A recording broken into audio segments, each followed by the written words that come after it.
열왕기상 22장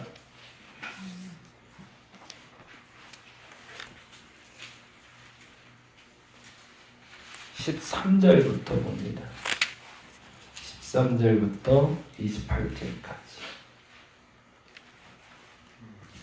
오늘은 22장 전체를 보시면 되고요. 이 22장은 사실은 21장이 삽입절이고요. 정확히는 20장 그리고 22장 이렇게 연결돼야 맞아요. 그래서 21장은 하나님의 마음이 확증되어 있는 사건에 대해서 기록하기에 기록한 거고요. 그리고 22장에 20장에 있었던 일에 대한 결과를 얘기하고 있습니다. 그 결과에 대해서 한번 듣는 시간 갖도록 하겠습니다. 22장 13절에서 28절까지 같이 한 목소리로 읽도록 하겠습니다. 미가야를 부르러 간 사신이 일러 이르되 선지자들의 말이 하나같이 왕에게 길하게 하니 청하건대 당신의 말도 그들 중 한 사람의 말처럼 길하게 하소서. 미가야가 이르되 여호와께서 살아계심을 두고 맹세하노니 여호와께서 내게 말씀하시는 것 곧 그것을 내가 말하리라. 이에 왕에게 이르니 왕이 그에게 이르되 미가야야 우리가 길앗 라못으로 싸우러 가랴 또는 말랴. 그가 왕께 이르되 올라가서 승리를 얻으소서. 여호와께서 그 성읍을 왕의 손에 넘기시리이다. 왕이 그에게 이르되 내가 몇 번이나 내게 맹세하게 하여야 내가 여호와의 이름으로 진실한 것으로만 내게 말하겠느냐. 그가 이르되 내가 보니 온 이스라엘이 목자 없는 양같이 산에 흩어졌는데 여호와의 말씀이 이 무리에게 주인이 없으니 각각 평안히 자기의 뜻 돌아갈 것이니라 하셨나이다. 이스라엘의 왕이 여호사밧 왕에게 이르되 저 사람이 내게 대하여 길한 것을 예언하지 아니하고 흉한 것을 예언하겠다고 당신에게 말씀하지 아니하였나이까. 미가야가 이르되 그런즉 왕은 여호와의 말씀을 들으소서. 내가 보니 여호와께서 그의 보좌에 앉으셨고 하늘의 만군이 그의 좌우편에 모시고 서 있는데 여호와께서 말씀하시기를 누가 아합을 깨어 그를 길앗 라못에 올라가서 죽게 할꼬 하시니 하나는 이렇게 하겠다 하고 하나는 저렇게 하겠다 하였는데 한 영이 나와 여호와 앞에 서서 말하되 내가 그를 꾀겠나이다. 여호와께서 그에게 이르시되 어떻게 하겠느냐. 이르되 내가 나가서 거짓말하는 영이 되어 그의 모든 선지자들의 입에 있겠나이다. 여호와께서 이르시되 너는 꾀겠고 또 이루리라. 나가서 그리하라 하셨은즉 이에 여호와께서 거짓말하는 영을 왕의 이 모든 선지자의 입에 넣으셨고 또 여호와께서 왕에 대하여 화를 말씀하셨나이다. 그나아나의 아들 시드기야가 가까이 와서 미가야의 뺨을 치며 이르되 여호와의 영이 너를 따라 어디로 가서 내게 말씀하시더냐. 미가야가 이르되 내가 골방에 들어가서 숨는 그날에 보리라. 이스라엘의 왕이 이르되 미가야를 잡아 성주 아몬과 왕자 요아스에게로 끌고 들어가서 말하기를 왕의 말씀이 이놈을 옥에 가두고 내가 평안히 돌아올 때까지 고생의 떡과 고생의 물을 먹이라 하였다 하라. 미가야가 이르되 왕이 참으로 평안히 돌아오시게 될진데 여호와께서 나를 통하여 말씀하지 아니하셨으리이다. 또 이르되 너희 백성들아 다 들을지어다 하니라. 아멘. 미가야라는 선지자에 대해서 다른 데서는 기록이 되어 있지 않고요. 아하방 사건에만 기록이 되고 있는데 어제 말씀드린 대로 20장에는 벤하닷이라는 사람이 나옵니다. 20장 1절 잠깐 볼까요?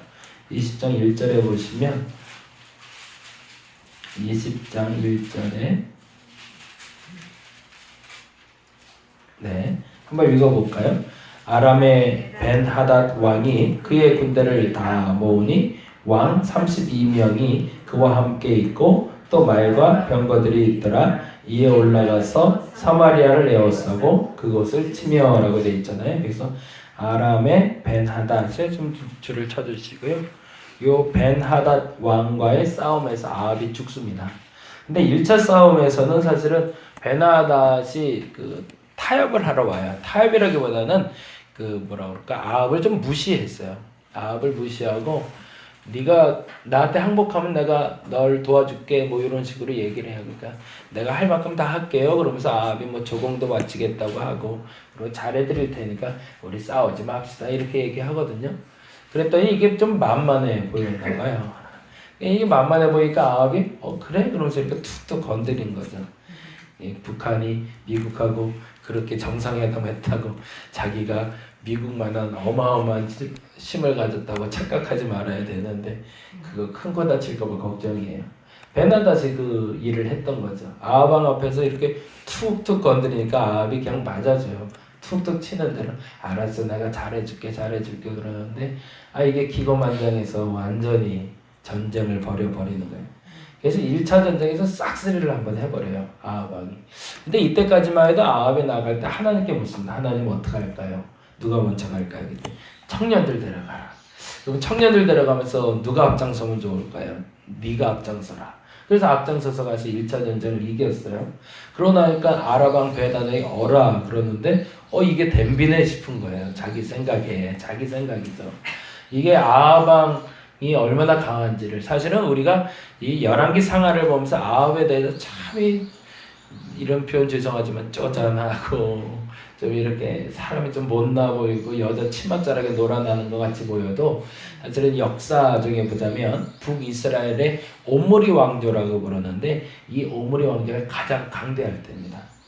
어마어마한 힘을 가질 때였어요. 그러니까 우리가 성경에 이 북이스라엘이라는 나라에 좀 폄하하다 보니까 에게 그러는데 사실 이 아합이 어마어마한 힘을 가진 사람이었거든요. 이게 함부로 대비는 이 아람 왕 벤하닷에 얕잡아 보이는 게 아니라 그냥 무시해 준 건데 이게 댐비니까 한 번 이겼다가 두 번째 오니까 아예 전멸을 시켜버려요. 2차 전쟁까지 끝납니다. 그리고 나서 벤하닷이요 납작 엎드려서 그제서 아람에게 살려달라고 빌어요. 날 좀 살려달라고. 근데 그때 이제 이게 성경의 이야기이기 때문에 우리가 그냥 그대로 받아들이긴 하지만 사람을 죽이는 일이 그렇게 우리는 쉬운 일은 아닙니다. 근데 이때 사실은 벤하닷을 제거를 했어야 되거든요.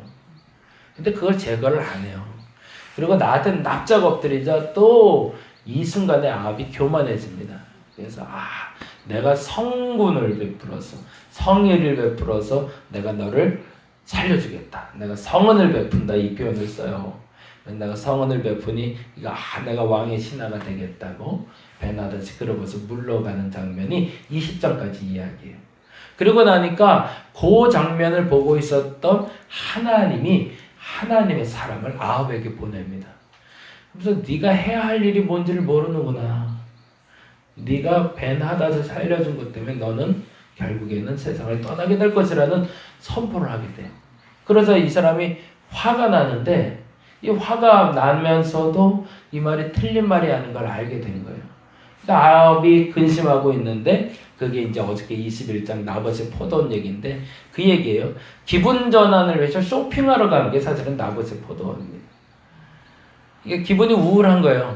마음에 근심이 쌓이니까 뭔가 좀 이렇게 스트레스를 풀어야 되겠는데 이 스트레스를 풀려면 여자분들 백화점 자주 가시잖아요. 아닌가요?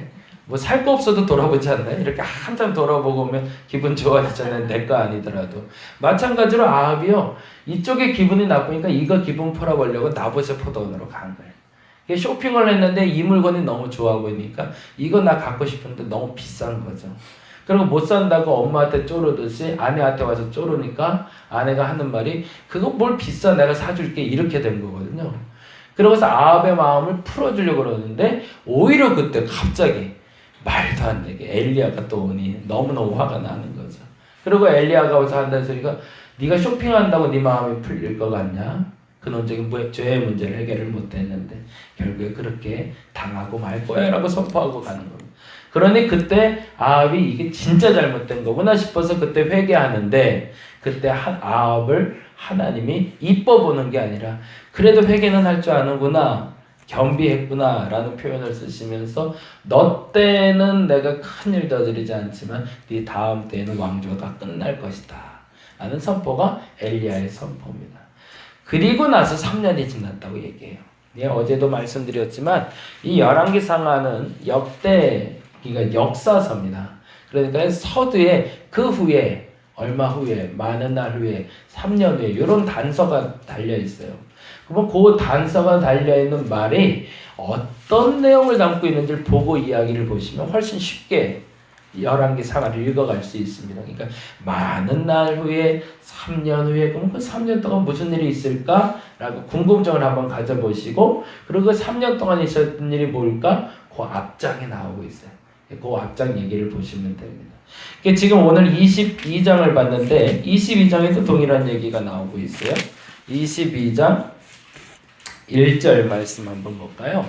22장 1절 말씀 같이 읽어보겠습니다. 시작.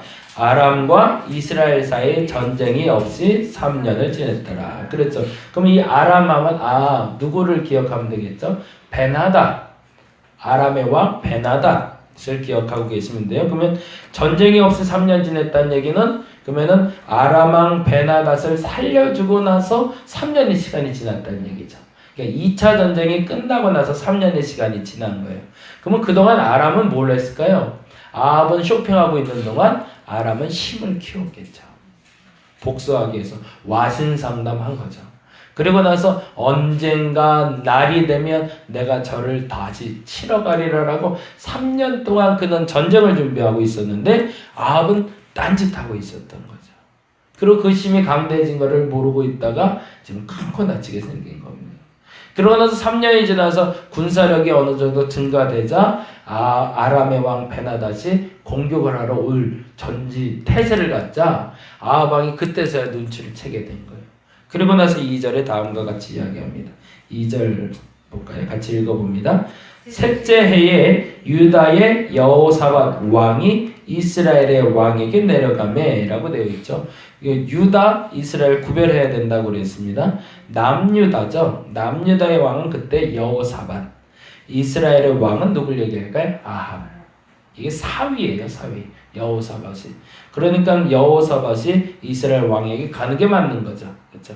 어른한테 가는 게 맞는 거니까. 당시에는 남과 북이 결혼 정책, 혼인 정책으로 하나가 된 상태였습니다.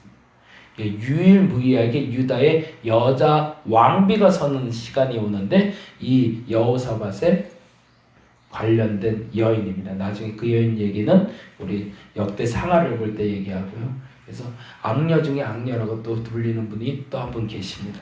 그분 얘기는 나중에 하기로 하고 여호사밧과 이스라엘 왕이 연합전선을 펴서 아랍과 전쟁을 치르려고 하는 거예요. 그런데 마음이 불안하니까 여호사밧이 이 일에 대해서 하나님의 뜻을 묻자라고 얘기하니까 아합이 조창기도회를 하는 거예요. 그래서 이 조창기도회에 400명의 목사들을 모아놓고 기도하게 한 거죠. 근데 이 400명의 목사님 중에 대표가 시드기야라는 목사인데 이 목사가 와서 왕은 승리할 것입니다 라고 왕에게 축복 기도를 해주는 거죠. 근데 이 얘기를 듣고 있는데 아무래도 이상한 거예요. 여호사밧이 들어도. 왜냐하면 이렇게 만장일치가 되기가 쉽지가 않거든요. 다 잘 된다 그러니까 이게 오히려 더 불안한 거죠. 그래서 이게 다 온 겁니까? 400명이 다예요. 그랬더니 사실 하나가 있는데 라고 얘기한 게 미가야라는 선지자. 목사 하나가 있는데 이건 꼭 나한테 이상한 얘기만 하는 애가 있어서 얘는 내가 안 불러 그런 거죠. 조창기도회 때. 조창기도회 할 때마다 나한테 좋은 얘기 해주고 축복해줘야 되는데 얘는 꼭 기도회 끝나고 나면 나한테 이상한 얘기를 하니 얘는 안 부르는 게 좋아서 안 불러요. 그래도 불러봐야 되지 않겠냐고. 그러고 부른 게 이제 미가야를 부른 거죠. 이게 불렀더니만 한다는 소리가 이제 왕을 축복하면서 전쟁에 이길 거라고 얘기를 해요. 그러니까 아합이 오히려 더 당황을 합니다. 너 안 그러잖아. 하던 대로 해 라는 얘기예요. 너 맨날 하던 대로 해야지 왜 이상한 얘기 하냐. 똑같은 얘기를 하고 있는데 그랬더니만 이 미가야가 한다는 소리가 그런 얘기 하죠. 안 속았네 라고 얘기하면서 사실은 당신에게 이 400명이 말한 거하고 똑같은 얘기를 나보고 하라고 하셨어요. 왜? 당신을 죽이려고 라고 얘기하는 거죠. 사실은 그게 하나님의 뜻인 거죠. 어저께 만난 분이 그런 얘기를 하시더라고요. 이제 전도하면서 이제 사람들 만나다 보면 이런저런 얘기를 듣는데 불교 신자를 한 분 만났어요. 한 달에 한 번씩 이렇게 집으로 와서 혹은 이제 자기한테 찾아와서 이렇게 똑똑똑똑 하시는 분들 있잖아요. 근데 이제 당신도 이제 불교 신자라 그래서 이제 3만 원씩 이렇게 고정적으로 올 때마다 드렸대. 그때 정말 매달 그날만 되면 이렇게 일수 찍듯이 오시더래요. 그래서 이게 다달이 3만 원씩을 드렸대요. 근데 어느 날인가 2명이 왔더래요. 그 2명이 왔길래 왜 이러고 있는데 잠깐 앉으시라고 그래서 한참 얘기를 하더래요. 그러더니 같이 온 분이 그러더래요. 저는 불교는 사실은 전혀 모르거든요. 어떤 의미인지도 잘 모르겠는데 정성을 더 드려야 된다고 그러더래요. 근데 느낌이 오더래요. 이거 조금 더 달라는 얘기구나. 그래서 아예 나는 그 정도면 됐다고. 내가 당신의 절에다가 뭘 한 것도 아니고 그냥 내 신심을 그냥 드린 거니까 그렇게 알고 가시라고. 그랬더니 이렇게 앉아있다 가더래요. 그러더니 몇 달 후에 또 둘이 또 오더래요. 그래도 아무래도 안 되겠다. 정성을 더 드려야겠다. 한 3번째 그렇게 오더래요. 근데 그러면서 이런 얘기를 하더래요. 이게 겁을 준 거죠, 사실은. 당신이 이 일만 하면 더 잘 될 텐데 이 일이 막혀있다. 이걸 뚫기 위해서 정성을 들여야 된다. 이게 도대체 정성이 뭐냐? 솔직히 물어봤대. 얼마를 원하는 거냐? 했더니 그분이 그러더래요. 300만 원을 주면 우리가 100일 동안 기도를 해준다는 거예요. 그래서 이 100일 기도에 대한 대가가 정성을 들이는 300만 원을. 이분 얘기를 누군지는 뭐 얘기 안 하는 게 나으니까. 그래서 300만 원을 달라고 그러더래요. 근데 만일 이걸 하면 당신이 복을 얻을 거지만 이걸 안 하면 흉한 일이 벌어질 거라는 거죠. 그래갖고 그분이 저한테 상담 요청을 했어요. 이걸 해야 되나 말아야 되나. 이걸 참 불교 신자한테 제가 이걸 하라고 해야 되나 말아야 되나. 근데 그 얘기는 제가 했어요. 만일 부처가 진짜 신이라면 그리고 그분이 진짜 스님이라면 그리고 내가 진짜 목사라면 최소한 그렇게 말하진 않을 거다. 우리가 300을 들여서 그 공 때문에 복을 얻는다면 그럼 부자들만 잘 살아야 맞는 거고 우리의 원칙은 그렇게 가는 것 같지는 않다. 우리는 기도할 때 하나님이 바르고 옳은 길로 인도해 주기를 구하고 그 뜻대로 살 뿐이지 내가 원하는 것을 구해서 그것이 성취되기 위해서 내가 공을 들이는 게 아니다. 만일에 생각하시기에 그 정성을 들여서 그 300만 원을 들여서 이루어질 거라고 생각된다면 드려라. 근데 내 생각에 만일 그렇게 들어주는 신이라면 죄송하지만 그거 신도 아니다. 앞으로 그 신 믿지 마라. 라고 얘기를 하고 왔어요. 그랬더니 알았어요. 그러더라고요. 하여튼 뭐 모든 보편적으로 실수가 거기서 발견되는 근데 불안하다는 거예요. 진짜 그거 안 하면 이제 안 될 것 같은 불안함이 온대요. 근데 죄송하지만 제가 그러면 기도해 드릴 테니까 거꾸로 가자고. 그리고 오히려 감사하시자고. 그러고 나서 잘 되면 감사헌금은 할 수 있어도 되기 전에 내가 공을 들인 것 때문에 된다 안 된다는 말하지 말자. 그게 미가야 얘기인 거죠. 우리의 기도는 하나님의 뜻을 구하는 겁니다. 하나님이 옳다 하는 것, 하나님이 바르다 하는 걸 행할 수 있는 용기를 달라고 기도하는 거지 내가 하고 싶은 것을 성취해달라고 기도하는 게 아니라는 얘기죠. 혹여 여러분이 그런 실수를 하지 않도록 기도할 때 점검해 보시기 바랍니다. 내 뜻을 관철시키는 게 기도가 아닙니다. 미가야는 그것을 알고 있었고 400명의 선지자는 그걸 모르고 있었던 거죠. 저와 여러분이 바른 기도를 통해서 대부분의 종교가 그렇게 하고 있는 것 같아요. 이 잘못된 이 기도하지 마시고 하나님의 옳고 바른 뜻을 구했을 때 그 뜻이 맞다면 그 뜻대로 행할 수 있는 용기를 달라고 구할 수 있는 미가야와 같은 저와 여러분이 되기를 간절히 바랍니다. 기도하겠습니다. 우리는 하나님의 뜻을 구할 수 있어야 됩니다. 내가 원하는 것을 성취하기 위해서 헌금을 하고 내 뜻을 관철시키기 위해서 내가 정성을 들이는 게 아닙니다. 300만 원 들여서 세상 일이 잘 풀린다면 생각보다는 쉬운 일 같습니다. 근데 그렇게 세상 일을 풀어가는 거 아닌 걸 우리는 알고 있습니다. 돈으로 우리의 정성으로 하나님의 마음이 움직이는 것이 아닙니다. 하나님 뜻이 결정되었기 때문에 그 뜻을 아는 자와 동행하는 줄로 믿습니다. 하나님의 옳은 뜻 알게 하시고 하나님의 바른 뜻 알게 하셔서 그 옳고 바른 뜻대로 아멘하며 용기 있게 결단하며 쫓아가는 저들 되게 하여 주옵소서. 해코지를 당하더라도 불편한 일을 당하더라도 미가야처럼 아닌 것은 아니라고 말할 수 있는 믿음을 우리에게 허락하여 주시옵소서. 감사합니다. 고마우신 예수 그리스도의 이름으로 기도드렸습니다. 함께 기도하는데 우리 다 같이 기도하도록 하겠습니다. 하나님 감사합니다. 오늘 이 시간에 역사하여 주옵시고 하나님의 인도하심을 보게 하여 주시옵소서. 하나님 함께하여 주시옵소서.